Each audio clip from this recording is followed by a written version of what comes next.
I found her diary underneath the tree and started reading about me. The words she'd written took me by surprise. You'd never read them in her eyes. They said that she... Hello po ya ate, ito po uli ako. Ito po yung sinabi ko sa inyo kung paano pinabata yung talong. Kasi noon nga po nagpunta kami ng Bohol, nagkaroon kami ng get together kami ng pamilya. Walang natin na kasama kami lahat, so napabayaan namin. So ito po, bali ang ginawa namin, puputulin dito namin pinutol. So lahat ito yung dati malalago yung talong. So ito po, ngayon, pag pinutol mo dito, makikita nyo po ngayon, yan, nag-uumpisa na ng usbong. So diyan po uli siya sisibol. So meron po kaming dalawang ng talong, ito, saka ito po, ito. So ito yung mga pinabata namin, yung sinabi kong pinabata. So ito yung talong namin ng mga pinabata. So yung mga bunga po nito, iyon yung gagawin naming binhi. So yung binhi, ito po, kukuhanin ko. So ito po ngayon, yung ibibinhi namin. So pag-aaralan namin kung paano mabinhi. So pagkatapos, ito din po yung meron kaming pechay na hindi din napabayaan din. Kaya uumpisahan ulit namin. Doon naman sa kabila, yung pong okra. Yung po si Ate Peli. Ate Peli! Tingin ka dito, Ate Peli. So, siya po yung magtatanim ng okra. So, sa side po na to, naglilinis kami tuwing Sabado. Si Ate Peli, yun po yung kapatid ko. So, siya po yung magtatanim, mag-umpisa kami magtanim okra. So, tuwing Sabado po, tinutulungan nila ako dito. So, yun po. So, yun naman po gawin doon, yung talbos ng kamote. So dito naman po yun, pagka malamig, pwede kami umupo dito, magpahinga. Tapos may mga sili, sa gusto namin magsigang, may mga sili din kami dito. Ito po pala. So yun po, yung pagkatapos natin ng talong, so umpisahan naman po namin to. Tulad ng nakarasabi ko, so dito namin lalagay yung mga sili.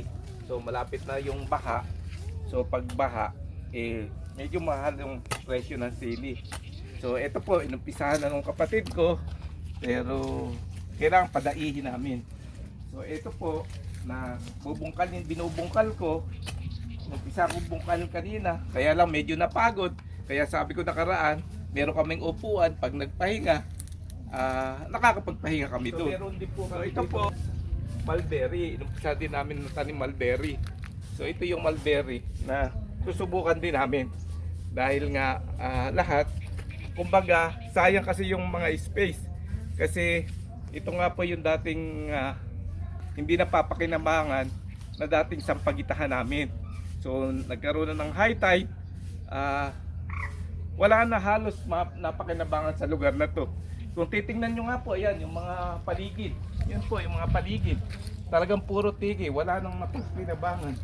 So yun po, kaya naisipan ko na i-share sa inyo na para yung mga tao magkaroon ng pursige para yung mga lupang hindi napapakinabangan magkaroon tayo ng na mapakinabangan.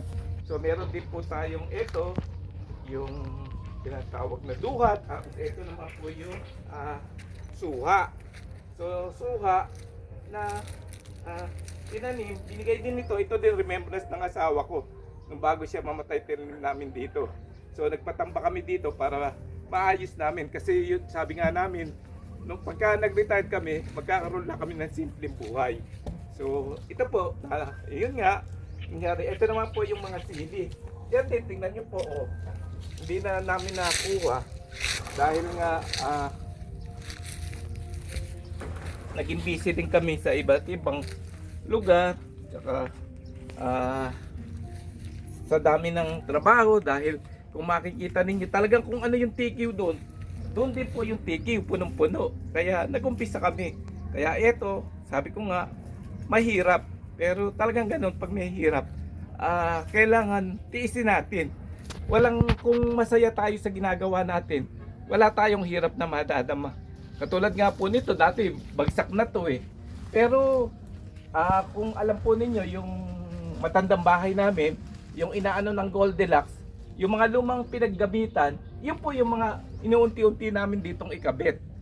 So, kaya ito po, pinipilit namin. So, kahit anong hirap, pag kinaya natin sa gabay ni Lord, hindi niya tayo pababayaan. So, yun lang po. At sa huling pakita ko kung ano yung aking susunod na gagawin. So, maraming salamat po. See you